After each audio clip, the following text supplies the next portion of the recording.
Hi, I'm Nigini, a postdoc researcher at the CS School at the University of Washington, and I'm presenting this today on behalf of my co-first author, Amanda, who is a PhD student also at UW, and the rest of our team, Tal, Naomi, and Katharina.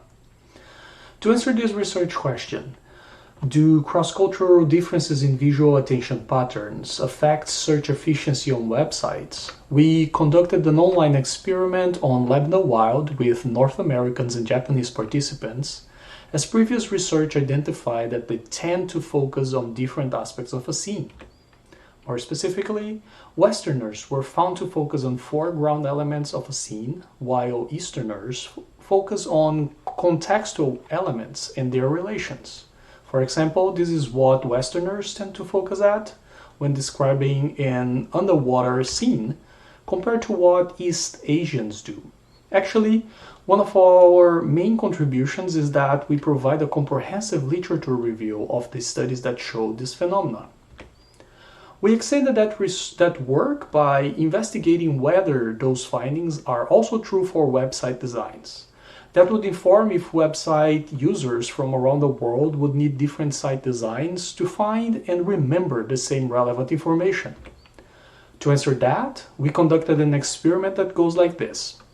We would first give a prompt and ask participants to be as quick as possible when they click on an answer, when we show different websites like this one, and collect how quickly people would give a correct answer. Then we asked questions about the website they have just seen. For example, what images feature on the screen, in this case a globe. Our experiment was balanced across language, where both English and Japanese were available, 3 levels of complexity of website design, and region of the information, where foreground or main area is where the main context of the page is, while background or peripheral area is all the remaining space. We first studied how website design impacts the time taken to find information. We could not confirm that the Japanese participants find information faster in the peripheral area of the design.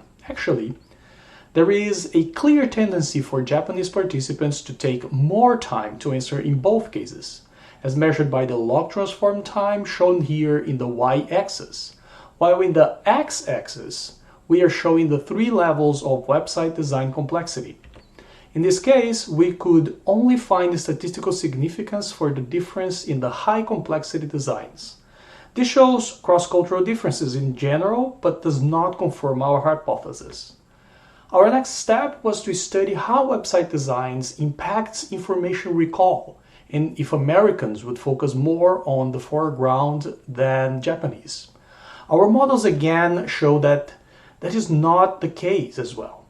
We can see that the probability of correct answer shown in the y-axis always decreases as the complexity of the website design increases.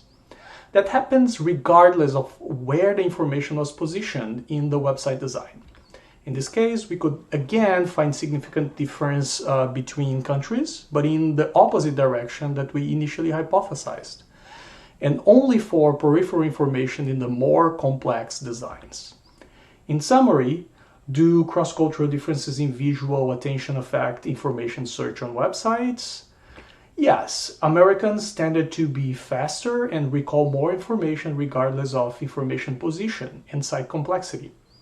But were our hypotheses defined in line with previous literature confirmed for website design? Not really. In the paper, we discussed different reasons, such as language density differences and eye movement patterns. But we are more confident that the strongest factor here is that Japanese participants are likely taking time to make sense of the whole structure of the website while searching information. This result supports the idea that websites need to be adapted to allow for cultural differences in structural navigation, and implies that time cannot be the sole metric to compare information processing in a website in cross-cultural studies. With that, I end this presentation and hope we can engage in a conversation about this now and later. I hope you have some questions to me.